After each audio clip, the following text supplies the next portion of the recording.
축원합니다. 지난주에 우리는 날 때부터 맹인이었던 사람이 눈을 뜨게 되면서 그 인생이 완전히 바뀌는 것을 우리가 봤습니다. 하나님께 버림받고 저주받았다고 생각했던 인생이 하나님의 일을 드러내는 그런 행복한 인생으로 바뀌었습니다. 또 눈에 보이는 것만 보던 인생이 눈에 보이지 않는 믿음의 세계까지 보는 그런 눈이 활짝 열리게 되었습니다. 그리고 늘 주눅 들고 끌려다니는 인생이 이제 자신의 소신을 당당하게 밝히는 확신을 가진 그런 인생으로 바뀌게 됐습니다. 그러니까 이 맹인이 이렇게 바뀌게 된 이유는 뭐냐? 예수를 만났기 때문이에요. 그러니까 예수님은 자신을 뭐라고 얘기합니까? 세상의 빛이다 라고 얘기합니다. 왜냐하면 이 세상이 이 죄로 어둠 속에 있기 때문에 보지 못한다는 거예요. 그래서 내가 그 보지 못하는 인생을 보게 하는 세상의 빛이다, 이렇게 말씀을 하시고 있는 겁니다. 여러분, 보지 못하기 때문에 우리가 넘어지잖아요. 자기가 가진 것이 뭔지 몰라가지고 포기하고 절망하고 싸우고 욕심부리고, 자기가 가진 게 뭔지를 모르니까 그렇게 하는 거 아닙니까? 보지 못하기 때문이에요. 또 자기가 얼마나 거룩한 존재인지 이걸 모르기 때문에 거짓과 음란과 폭력과 죄악 속에 살아가는 거 아닙니까? 또 자신의 미래를 볼 수만 있다면 그 게으르게 살 수 있겠습니까? 자신의 미래를 보지 못하기 때문에 염려하고 두려워하고 불안 속에 살아가는 겁니다. 나에게 소망과 미래와 영원한 생명을 주시는 하나님, 나에게 힘과 능력이 되어주시는 그 하나님을 보지 못하기 때문에 우리가 불안하고 두려워하고 근심 걱정하고 그렇게 사는 거 아니겠습니까? 보지 못하기 때문이에요. 여러분, 마틴 루터가 하루는 빵을 먹는데 옆에 있던 개가 그렇게 먹고 싶어가지고 쳐다보고 있다는 거예요. 안절부절 못하고 그거 한번 좀 한 점 좀 안 주나, 그냥 빵만 뚫어져라고 그냥 쳐다보고 있었다는 거죠. 그래서 이 마틴 루터가 너무 애처로워가지고 그 빵 한 점을 떼어가지고 그 개를 주면서 이렇게 고백을 했대요. 하나님, 개가 빵을 사모하는 만큼도 하나님을 바라보지 못한 저의 죄를 용서해 주시옵소서. 이제 늘 하나님만 바라보며 살겠습니다. 이런 고백을 했답니다. 그때부터 어떤 협박도 어떤 난관에도 굴하지 않고 종교개혁에 매진할 수 있었고 세상을 바꿀 수 있었다는 거예요. 하나님만 보니까. 이 사람뿐이겠습니까? 조나단 에드워드 하나님 만났을 때 1734년 미국에 대각성 운동이 일어났습니다.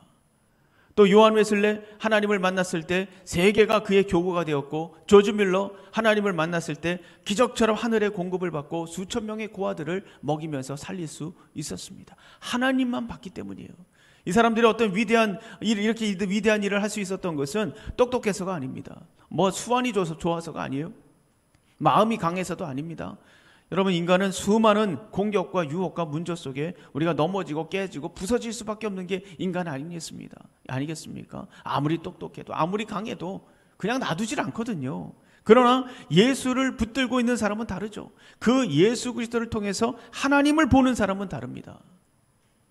오늘 본문에 보면 이 맹인이 참 목자 되시는 예수 그리스도를 만나는 과정을 볼 수가 있습니다. 지난주에 우리가 눈이 활짝 열리는 걸 봤지 않습니까? 이제 예수님과 인격적으로 만나는 장면을 우리가 볼 수가 있어요. 오늘 이 과정을 함께 살피면서 여러분의 믿음이 더 단단해지고 온전해지고 또 영의 눈이 열리고 새로운 미래를 향한 확신과 결단이 세워지는 은혜가 여러분에게 있기를 주님의 이름으로 축원합니다. 여러분, 유대인들과 바리새인들은 눈을 뜬 사람을 적대시하고 계속해서 논쟁을 벌이는 것을 볼 수가 있습니다. 첫 번째, 이 네 단계로 우리가 나눌 수 있는데요, 4번의 대화로 이 본문을 볼 수가 있어요. 첫 번째는 8절부터 12절입니다. 사람들이 이 맹인을 두고 이야기를 나누죠. 이 사람이 앉아서 구걸하던 맹인이다. 근데 어떤 사람들은 아니다, 비슷한 거지 그 사람이 아니야, 이렇게 말을 합니다. 그래서 눈을 뜬 사람이 뭐라고 얘기합니까? 내가 그 사람이다. 내가 맹인이다. 이렇게 얘기합니다.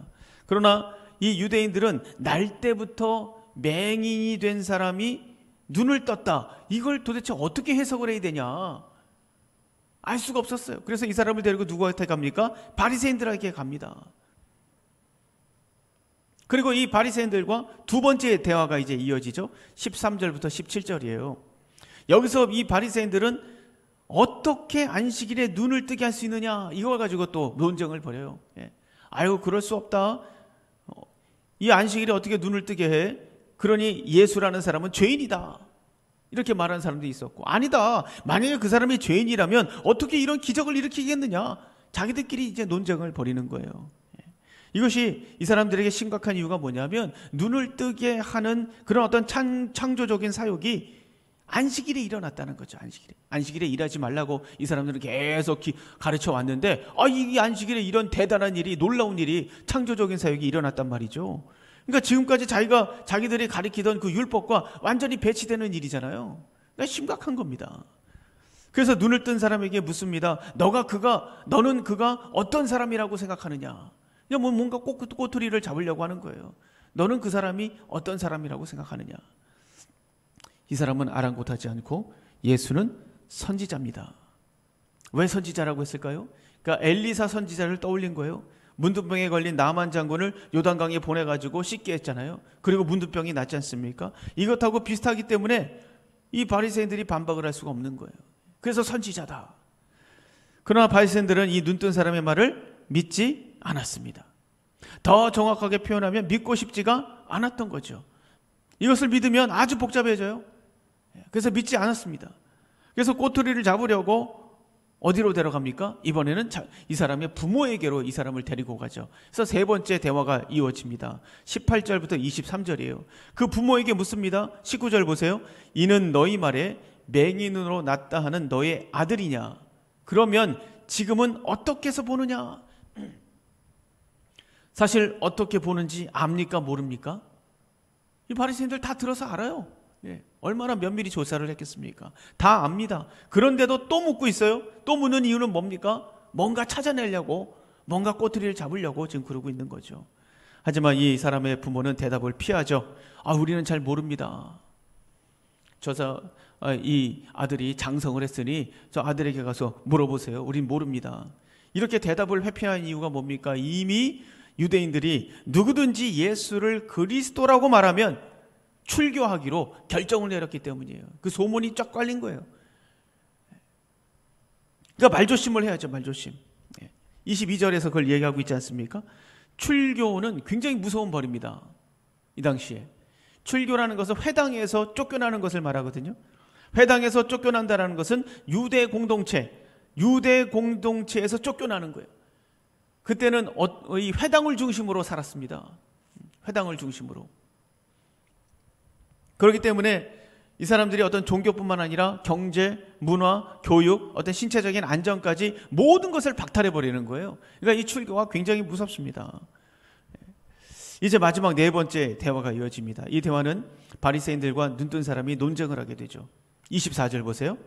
24절. 이에 그들이 맹인이었던 사람을 두 번째 불러 이르되 너는 하나님께 영광을 돌리라. 우리는 이 사람이 죄인인 줄 아노라. 바리새인들이 예수는 죄인이다 라고 지금 얘기하고 있어요. 그러면 이 눈뜬 사람은 어떻게 대답을 해야 됩니까? 눈치껏 대답을 해야 되잖아요. 어떤 이 바리새인들이 원하는 대답이 있을 거 아니에요. 눈치껏 대답해야 됩니다. 예, 그렇습니까? 맞습니다. 아유, 잘 알겠습니다. 아니면은 저도 그렇게 생각합니다. 네. 여부가 있겠습니까? 당연합니다. 뭐 이런 식으로 대답을 기대했을 겁니다. 그러면 거기서 끝날 수 있었죠. 출교당하지 않을 수 있었어요. 그러나 이 사람이 뭐라고 얘기합니까? 25절 보세요. 25절 우리 다 같이 한번 읽어볼까요? 25절 다 같이 읽겠습니다. 시작.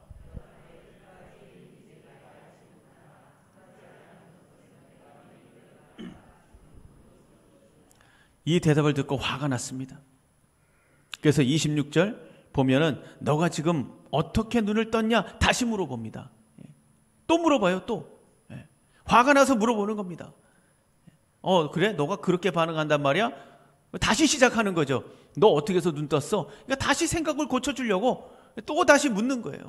이야기를 듣고 이 눈 뜬 사람이 말합니다. 아니 내가 여러 번 얘기했는데 왜 도대체 몇 번을 물어보는 거냐? 당신들도 그 사람의 제자가 되고 싶은 것이냐? 바리새인들이 이 말을 듣고 아주 분노했습니다. 열이 그냥 머리 꼭대기까지 올라찼죠. 예. 화가 났어요. 그러면서 28절 보면 욕을 하면서라고 돼 있잖아요.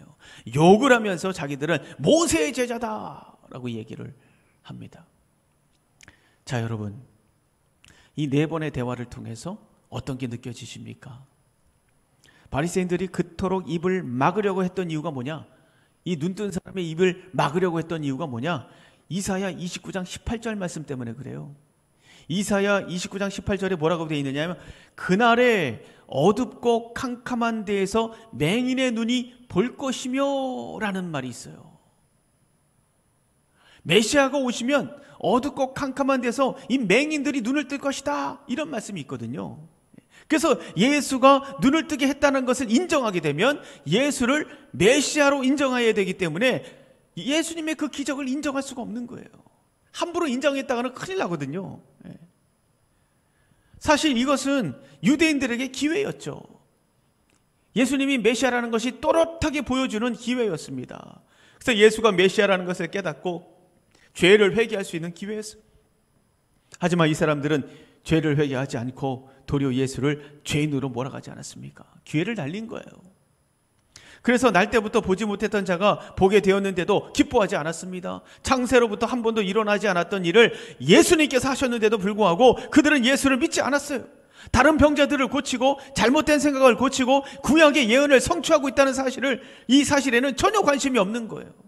더 나아가서 생각해 보면 하나님께서 이스라엘 민족을 통해서 메시아를 보내시고 그 세상 가운데 제사장 나라를 세우시고 그 나라를 통해서 하나님 나라를 선포하라, 자기 민족을 향한 하나님의 비전, 관심이 없는 거예요. 그 비전을 보지 못하는 겁니다. 오로지 관심은 뭡니까? 오로지 관심은 뭐예요? 자기 자신. 자신의 어떤 기득권과 권위, 자기의 방식, 자기 뜻대로 백성들을 통제하는 거, 이거 자기 자신, 여기에만 온통 관심이 있는 겁니다. 여러분, 아프가니스탄 왜 테러 집단에게 나라를 뺏겼습니까? 왜 테러 집단에게 나라가 넘어갔습니까? 군사력을 비교하면 게임도 안 돼요. 비교도 안 됩니다. 그런데도 불구하고 테러 집단에게 나라가 넘어가 버렸어요. 이유가 뭔지 아십니까? 막대한 지원이, 막대한 원조가 수년간 계속됐고 엄청난 군사적인 지원이 있었지만 그냥 넘어가 버렸어요. 왜요? 아무도 싸우려고 하지 않았기 때문이에요. 아무도 희생하지 하려고 하지 않았기 때문에 그렇습니다. 자기만 살면 그만이지, 뭐 자기만 배부르면 다지, 자기만 편하면 그만이지, 자기 가족만 잘 살면 그만이지, 이 생각으로 꽉 차 있었기 때문에 누구도 나서지 않는 거예요. 희생하려고 하지 않는 거예요. 그래서 나라가 망해버린 거 아니겠습니까? 그래서 여러분, 공동체를 무너뜨리고 교회를 깨뜨리고 우리의 신앙을 흔들어버리는 이 사람들의 특징이 뭔지 아십니까? 이 사람들의 공통점이 뭔지 아십니까? 자기만 아는 거예요. 자기의 감정, 자기 자존심, 자기 기득권, 자기 방식, 자기를 중심으로 움직이는 사람들입니다. 이게 바로 공동체를 무너뜨리는 사람들의 공통점이에요. 누가 조금 은혜 받아가지고 예배를 좀 열심히 참석하려고 하고 기도 좀 열심히 하려고 하면 뭐라고 합니까? 옆에서 꼭 그런 사람들이 있어요. 아유, 나도 옛날엔 다 저랬어. 오래 못 가. 한때야. 또 성경 공부 좀 해보려고 좀, 그러면은, 그런 거에서 뭐해, 해봤자 소용없어. 그게 그거지 뭐. 이렇게 말하는 사람들이 있어요. 뭔가 도전을 받아가지고 봉사를 좀 해보려고 하면 아이고 하지마, 상처만 받아, 내가 다 해봐서 알아, 깊게 들어가지 마, 이렇게 말을 하고, 자기가 성경 공부를 하지 않고 예배를 하지 않고 기도하지 않고 봉사하지 않고 말씀대로 따라가지 않고, 그러니까 이 다른 사람들까지도 자기 이상을 넘어가는 것을 못 보는 거예요. 자기 이상을 넘어가는 것을 못 보고 넘어가지 못하도록 만들어버리는 겁니다. 다시 말하면 지금 자기 신앙이 병들어 있는데도 불구하고 그 생활이 정당하다라는 것을 증명하기 위해서 다른 사람들까지 병들게 만들고 망하게 만드는 겁니다. 이 당시에 바리새인들이 하는 짓이 바로 이거였어요. 이거. 다른 사람들까지 망하게 만드는. 자기밖에 모르기 때문에. 여러분, 자기밖에 모르는 바리새인들이 가득한 이스라엘, 어떻게 됐습니까? 이스라엘이 어떻게 됐어요? AD 70년에 예수님께서 예언하신 대로 예루살렘 성전이 완전히 무너져 버렸습니다. 마가복음 13장에서 예수님이 예언하셨잖아요. 돌 하나도 돌 위에 남지 않고 다 무너질 것이다 라고 예수님이 예언하셨습니다. 그게 AD 70년에 이루어졌어요. 로마의 디도 장군이 이스라엘을 쳐들어와 가지고 반란을 일으키니까 쳐들어와 가지고 완전히 무너뜨려 버리지 않았습니까? 그리고 그때부터 이 이스라엘이 1948년에 나라를 세우기 이전까지 약 2000년 동안 세계 역사 속에 사라져 버렸습니다. 2000년 역사가 이스라엘은 없어요. 약 2000년이죠. 거대한 바벨탑을 쌓고 하나님을 거부하고 그 안에 들어앉아가지고 자기만을 지키려고 했던 사람들의 최후가 바로 이거예요. 이거. 저는 여러분이 자기 자신을 넘어갈 수 있기를 주님의 이름으로 축원합니다. 여러분을 향한 하나님의 거룩한 뜻, 거룩한 비전을 볼 수 있기를 바랍니다. 자기를 넘어가는 사람들을 향해서 박수를 쳐주는 거예요. 아유, 그래, 나 잘한다. 아, 나는 저렇게 못하는데, 아, 나는 저렇게 도전하지 못하는데, 참 저 사람 잘한다. 그리고 그 오히려 도전을 받고 다시 정신 차리고 선한 일을 권면하고 추천하고 함께하고, 아유, 그래, 성경 공부 좀 해야지. 아유, 그래, 봉사 좀 해야지. 아유, 그래, 성가대도 쓰고. 아유, 그래, 차량 봉사도 좀 하고. 아유, 그렇게 해야지. 정말 잘한다, 잘해. 응원하고 격려하고 지원하고, 이런 어떤 거룩한 흐름, 이것이 넘쳐나기를 주님의 이름으로 축원합니다. 근데 정말 감사하고 대단한 것은 뭐냐면요, 이런 악조건 속에도 이 맹인이요 점점 달라지는 것을 볼 수 있어요. 아, 정말 대단하죠. 점점 달라지고 있어요. 첫 번째 대화에서 이 맹인을 보세요. 예수님을 뭐라고 표현하고 있습니까? 그냥 한 인간으로 이해했어요. 그러니까 11절 말씀 보시면, 그 사람이 진흙을 이겨 내 눈에 바르고 나더러 실로암으로 가서 씻으라고 했습니다. 이렇게 얘기했어요. 여기서 예수님을 뭐라고 얘기하고 있습니까? 그 사람이라고 얘기했잖아요. 그 사람. 그냥 그 사람이 가라고 했습니다. 두 번째 대화에서 15절 보세요. 그 사람이 진흙을 내 눈에 바르며 내가 씻고 보나이다. 예수를 그 사람이라고 얘기를 했지만 그 사람이 보내서 내가 씻고 본다라고 얘기하고 있죠. 다시 말하면 기적을 일으킨 사람이라는 거예요. 치유자로 지금 설명하고 있습니다. 한 단계 약간 업그레이드 됐죠. 발전했어요. 이 치유자로 이해가 되는 거예요. 그리고 세 번째 대화를 보세요. 17절 보시면 거기서 예수님을 뭐라고 얘기하고 있습니까? 선지자로 얘기하고 있어요. 선지자다, 선지자. 엄청나게 발전했죠. 그리고 네 번째 대화, 선지자를 넘어서 뭐라고 얘기합니까? 여러분 뭐라고 얘기해요? 32절 33절에 하늘에서 오신 하나님의 아들이다 라는 생각까지, 이 사람의 생각이 지금 거기까지 가고 있어요. 그러니까 하늘에서 오신 하나님의 아들이다, 이 이야기가 어떻게 나온 겁니까? 29절부터 우리 보면 알 수 있어요. 29절에 바리새인들이 이렇게 얘기합니다. 우리는 예수라는 사람이 어디서 왔는지 모른다, 이렇게 얘기했어요. 바리새인들이. 29절을 보세요. 우린 몰라. 그 말을 듣고 이 눈뜬 사람이 뭐라고 얘기합니까? 참 이상하다, 참 이상해. 눈을 뜨게 했는데 어디서 왔는지 모른다고 말하다니 정말 이건 말도 안 된다는 거죠. 하나님은 죄인의 말은 듣지 않지만 그의 뜻대로 행하는 자들의 말은 듣지 않느냐. 아니 근데 왜 예수를 모르느냐, 당신들이 모르면 누가 아느냐, 이 소리를 하는 거예요. 그러면서 예수님에 대해서 이렇게 말합니다. 32절 33절 한번 보세요. 우리 다 같이 두 절인데요, 다 같이 한번 큰 소리로 읽겠습니다. 32절 33절 시작.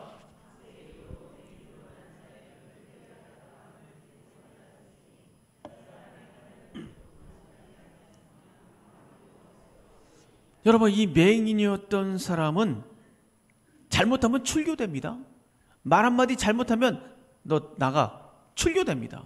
그러면은 경제적으로도 문화적으로도 뭐 여러 생활이 그냥 마비가 되는 거예요. 죽으란 소리죠, 죽으란 소리. 그런데도 불구하고 지금 이 사람이 바리새인들 앞에서 이렇게 당당하게 얘기하는 걸 볼 수 있어요. 굉장하지 않습니까? 바리새인들이 지금 욕하고 있잖아요. 아까 욕하는 부분이 있었잖아요. 욕을 하고 윽박지르고 협박을 합니다. 전혀 굴하지 않아요. 오히려 더 당당하게 자기가 눈뜬 것은 역사상 유례가 없는 일인데 이것은 하나님만 할 수 있는 일인데 하나님은 죄인이 아니라 경건한 자들의 말만 들으니 예수 역시 하나님으로부터 온 것이 아니냐. 이걸 왜 모르느냐. 굉장히 논리적이죠. 여러분, 이 맹인이 어떻게 이런 믿음을 가질 수 있는가? 어떻게 이렇게 점점 믿음이 업그레이드 될 수 있는가? 이게 바로 진실의 힘이에요. 여러분, 날 때부터 맹인이었고 길에서 구걸하던 사람이 무슨 교육을 받았겠습니까? 아니, 무식했겠죠. 무슨 교육을 받겠어요, 이 사람이. 날 때부터 맹인이었는데. 그러나 이 무식한 사람의 눈에도 바리새인들의 행태가 눈에 보이는 거예요. 자기밖에 모르고 자존심만 세우고 뻔한 팩트가 있는데도 불구하고 그걸 부정하려고 애를 쓰고 자기 권세가 무너질까 봐 벌벌 떨면서 말도 안 되는 논리로 억지를 부리는 그 모양새가 다 눈에 보이는 거예요. 다 눈에 보여요. 그래서 오히려 이 사람들의 이런 억지가 진리를 더 빛나게 만드는 거예요. 더 빛나게. 그 당시에 바리새인들은 성경 박사 아니에요? 성경 박사. 지식인입니다. 지식인. 그 사회를 이끌던 주류예요. 비주류가 아니고 완전 주류입니다. 주류. 엘리트예요. 그런데 나는 모른다? 나는 알 수 없다? 이게 말이 됩니까? 그러니까 이 맹인의 입장에서는 이해가 되지 않는 거예요.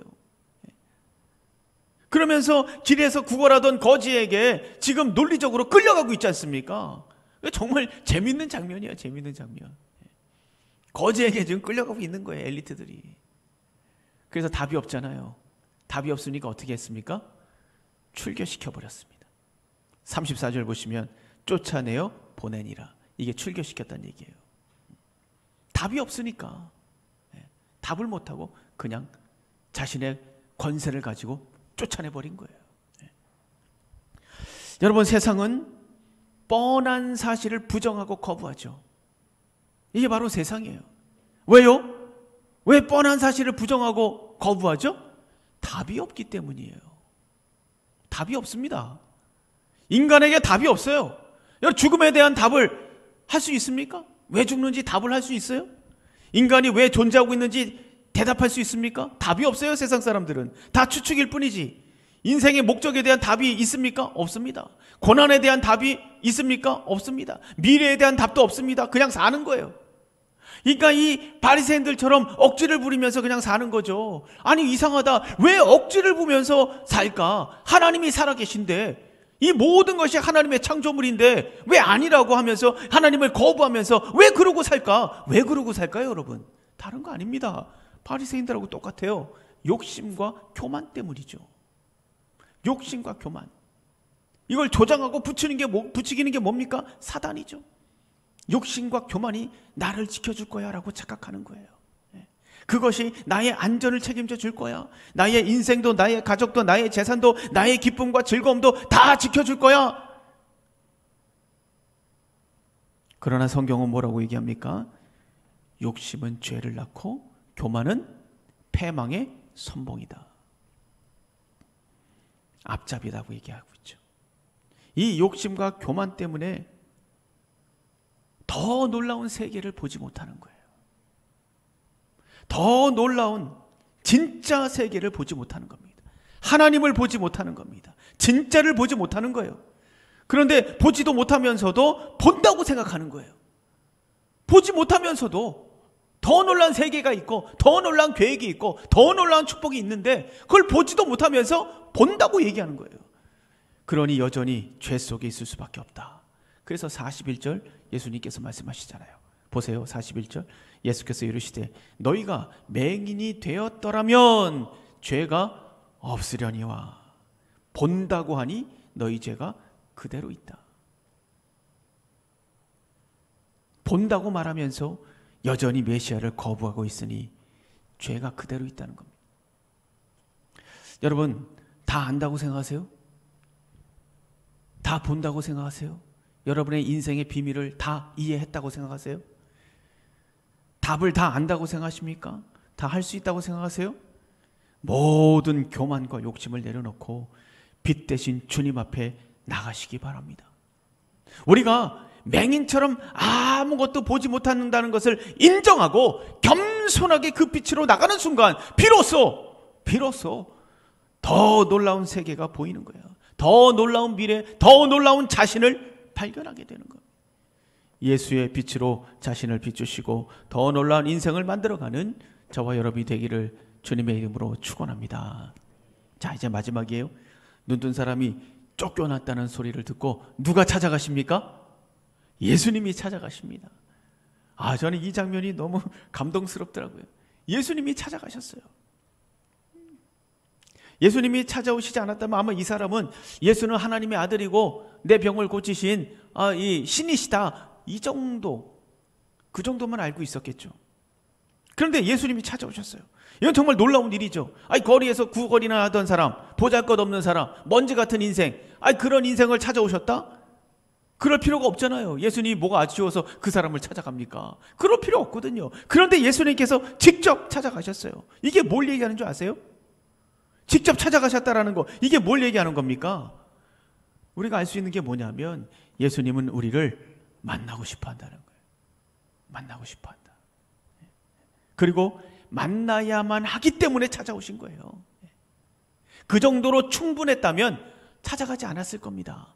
그러나 만나야 하기 때문에 찾아오신 거죠. 예수님은 우리가 이 머리로다가 연구하고 묵상하고 그리고 추측하고 그런 대상이 아니에요. 예수님은요, 직접 만나야 되는 거예요. 그래서 우리가 뭐라고 얘기합니까? 예수님 만나는 걸 인격적으로 예수님을 만나야 된다라고 얘기하지 않습니까? 맞습니다. 예수님은 우리를 만나고 싶어 하세요. 인격적인 만남이 있어야 되고 인격적으로 만나야만 하는 분입니다. 그래야 온전한 관계를 만들 수가 있어요. 온전한 관계. 이 온전한 관계를 위해서 예수님께서 이 사람을 딱 만나고 나서 첫 번째 한 말이 뭡니까? 온전한 관계를 위해서 첫 번째 한 말이 뭡니까? 여러분 35절을 보세요. 예수께서 그들이 그 사람을 쫓아냈대 하는 말을 들으셨더니 그를 만나사 이르되 뭐라고 하셨습니까? 내가 인자를 믿느냐. 지금까지 여러 과정을 예수님은 다 아실 거예요. 결정적인 순간에 너가 나를 믿느냐? 여기서 인자라는 단어는 상당히 중요한 단어예요. 예수님께서 쓰신 인자라는 단어는요, 다니엘서 7장 13절에서 14절에 나오는 단어입니다. 근데 이 다니엘서 7장에 나오는 이 단어는 어떤 뜻을 가지고 있냐면 거기서 말하는 인자는 영원한 통치권을 받으실 지극히 높으신 분을 얘기합니다. 적어 놓으셔가지고 한번 읽어보세요. 그런 의미로 거기서 쓰였어요. 그래서 그 단어를 가져오신 거예요. 다시 말하면 예수님께서는 지금 말씀하신 게 내가 인자를 믿느냐라는 질문은 뭐냐면 너는 내가 메시아라는 것을 믿느냐라는 거예요. 하늘의 통치권을 갖고 구원과 심판을 하실 그 메시아로 믿느냐라고 지금 이야기를 한 겁니다. 그래서 36절을 보면 이 사람이요, 이 인자라는 말이 뭔 뜻인지 알았어요. 유대인이니까 들은 게 있을 거 아니에요. 이 사람이 이 인자라는 말이 무슨 말인지를 알아들었단 말이죠. 예. 그러나 그 말이 무슨 말인지 알았지만 그 인자가 예수님이라는 것은 몰랐습니다. 그래서 36절 보세요. 그 사람이 이렇게 대답하잖아요. 대답하여 이르되 주여 그가 누구시오니까? 라고 물습니다. 그 인자라는 분, 그분은 내가 알고 있는데 그 인자가 누구십니까? 내가 믿고자 합니다 라고 이야기하잖아요. 그러니까 예수님께서 뭐라고 얘기하십니까? 지금 너와 말하는 자가 바로 그 사람이야. 나야. 이 말이죠. 나야.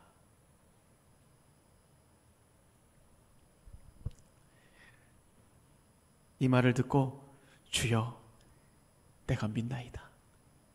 그러면서 절을 했다고 말씀하고 있잖아요. 절을 했다는 단어는요, 엎드려 경배했다는 단어를 썼어요. 그러니까 이 눈뜬 사람은 예수님을 존경의 대상이 아니라 이제 경배의 대상, 찬양의 대상, 메시아로 믿었던 것입니다. 바로 이 순간 예수님과 온전한 관계가 만들어진 거예요. 오늘 주님은 우리에게도 묻고 계십니다. 내가 인자를 믿느냐? 여러분 믿으십니까? 간단하게 얘기하지 마시고요. 교회 왔다고 해서 왔다 갔다고 해서 끝나는 게 아니에요. 주님을 만나고 가셔야 돼요. 예수 그리스도를 깊이 묵상하셔야 돼요. 그는 하나님의 아들입니다. 나의 구원자시고 나에게 의미를 주시고 목적을 주시고 가치를 주시고 나에게 영원한 생명과 미래를 주시는 분이시다. 나의 고난과 아픔과 절망과 허물을 씻어주시고 새로운 능력과 새로운 힘과 새로운 용기를 주시는 하나님이시다. 내가 가진 모든 것을 잃어버린다고 해도 결코 나는 주님을 잃어버릴 수 없다. 놓칠 수 없다. 이런 결단이 있을 때 비로소 우리는 대답할 수 있는 거예요. 어떻게 대답할 수 있다고요? 주여 내가 믿나이다. 여러분 믿으십니까? 오늘 여러분에게 이런 뜨거운 만남이 있기를 주님의 이름으로 축원합니다. 주님은 이미 오늘도 우리를 찾아오셨어요. 이 시간에 찾아오셨습니다. 그것을 느끼지 못하고 거부하게 만들고 이게 다 뭐 때문에 그렇습니까? 우리의 욕심과 교만, 우리가 쌓아놓은 엄청난 바벨탑, 이것이 이걸 느끼지 못하게 만드는 거예요. 여러분 이 땅에 쌓아놓은 것은 다 무너집니다. 다 무너져요. 트리케를 보세요. 한순간에 그냥 다 날아가 버리지 않았습니까? 얼마나 비참하고 가슴 아픕니까? 그 흙더미 그 중간에 끼어있는 그 어린아이들 보셨잖아요. 얼마나 가슴이 아프든지 한순간에 모든 것이 다 무너져 버렸어요. 지지난번에. 그러나 더 무서운 건지 뭔지 아세요? 더 무서운 것이 있다는 걸 아셔야죠. 마지막 날 우리 영혼은 다 무너집니다. 여러분 존재 자체가 다 무너지는 거예요. 이 세상 모든 것이 다 무너진다 라고 성경은 말씀하시고 있습니다. 그러나 영원한 것이 있어요. 영원한 것이 있습니다. 그게 뭡니까? 내가 인자를 믿느냐? 주여 내가 믿나이다. 이 고백은 영원합니다. 오늘 주님을 만나시고 주여 내가 믿나이다. 이런 뜨거운 고백이 여러분의 입술에 있기를 바랍니다. 이 고백이 여러분의 인생을 영원한 인생으로 바꾸는 거예요. 초라한 인생을 위대한 인생으로 바꾸고 저주받은 인생을 축복의 인생으로 바꾸고 무가치한 인생을 가치 있는 인생, 의미 있는 인생으로 바꾸고 버림받은 인생을 영광을 돌리는 인생으로 바꾸시는 거예요. 이 고백이 바로 그겁니다. 이 고백이 뜨거운 만남과 뜨거운 고백으로 새로운 인생을 열어가는 저와 여러분이 되기를 주님의 이름으로 축원합니다.